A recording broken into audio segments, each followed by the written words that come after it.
Welcome to Fargo, North Dakota. Fargo is located in eastern North Dakota, which is mostly made of flat, grassy plains. It has 4 seasons: winter, spring, summer, and autumn. North Dakota has cold winters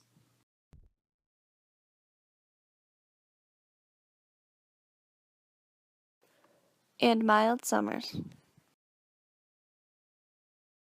Our house will be built by the Red River, which will be our water resource. Fargo's flat landscape makes it a prime location for wind-powered energy, with high winds year-round. For a home to be truly sustainable, it needs a completely renewable, independent energy supply to power any electrical needs.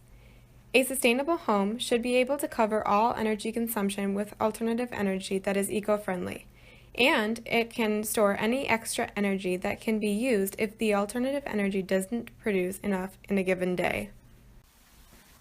Building materials in a sustainable home should be found locally and should last as long as possible. They should be renewable and abundant in the area. Our group believes that in order to be sustainable, a home must have a mostly self-sufficient food supply and sharecrop with neighbors in order to compensate where needed.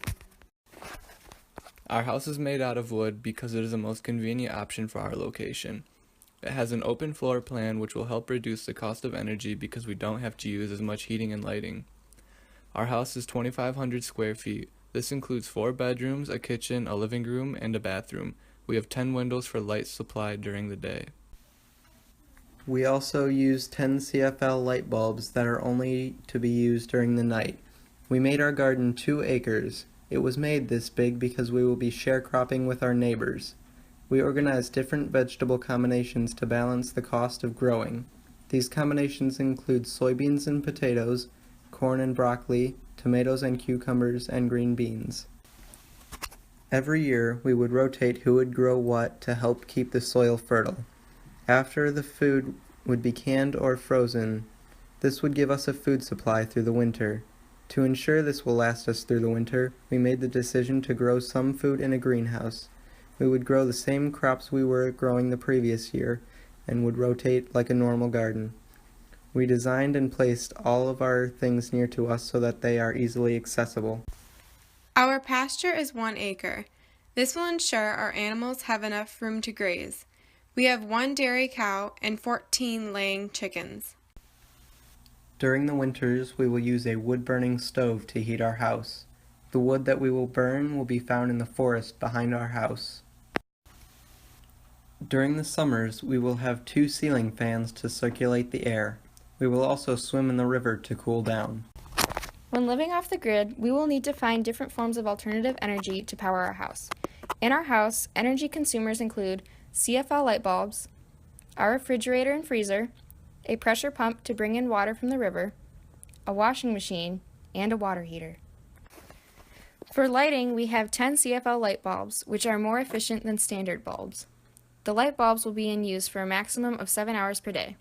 Altogether, the light bulbs would use a peak 5.25 kilowatt hours per day. Our refrigerator and freezer combo will be used 24/7, which adds up to 12 kilowatt hours per day.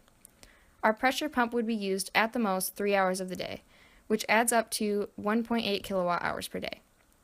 Our washing machine will be used for at the most of 2 hours per day, which adds up to 4 kilowatt hours per day. Lastly, our water heater would be used for 2 hours of the day, which adds up to 8 kilowatt hours per day.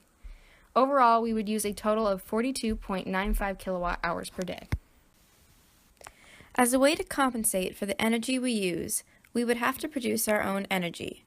We decided that a wind turbine would be an efficient option because Fargo has an average wind speed of 12.3 miles per hour. The wind turbine can produce up to 8,000 kilowatt hours annually, or 21.9 kilowatt hours per day. We've decided that we will purchase 3 wind turbines. All 3 would produce a total of 65.75 kilowatt hours per day. Any energy that is not used during the day will be stored in an energy storage battery. This will be a backup if our energy sources do not produce enough energy to sustain us through the day. As stated previously, our house is located near the Red River, which will be used as our water source. We will be pumping in water to our sinks, showers, and other appliances through a pressure pump system. We will install our own wastewater treatment system with 3 tanks, a surge tank, a settling tank, and a biofilter module. It can create 379 liters of recycled water per day.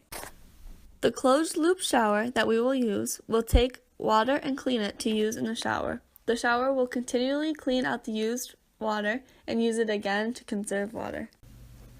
For this project, our budget was $100,000. In order to have a fully functional house, we need to spend most of this money. The building materials for our house, chicken coop, and greenhouse cost us $14,017.85. The appliances for our house cost us $13,643.89. That price includes our sink, shower, toilet, pressure power system, ceiling fans, wood-burning stove, and wastewater treatment. Our livestock, a cow and 14 chickens, cost us $4,580.06. This includes the cost of the animals, their food, and fencing. Our share crops will cost our family $349. Our 3 wind turbines cost $27,000. The energy storage battery costs $1,000. Our sustainable energy costs total to $28,000. Overall, we spent a total of $60,590.80. We have $39,109.20 left over. This project has opened up our group to the world of sustainable energy. We have learned that there are many different ways to create energy that include water, wind, solar, and geothermal. This provided us with the knowledge that there are cleaner ways of living our everyday lives. By creating a sustainable house using alternative energy, we had to learn how to balance and incorporate everyone's ideas while also building off of each other's research. Right from the start, we had to determine each member's strengths and weaknesses in order to assign them a piece of the project that best fit them. We not only learned the importance of alternative energy, but also how to work in a larger group dynamic under time constraints. Although the project spanned over a month, class time was limited at first to once a week until the end, where a full week of class was given. Even though this made 10 class periods of work time, it was extremely difficult to start working for only an hour and then not be able to work together again until the next week. These sorts of issues were resolved with communicating and working outside of school. Communication was a major part of completing this project.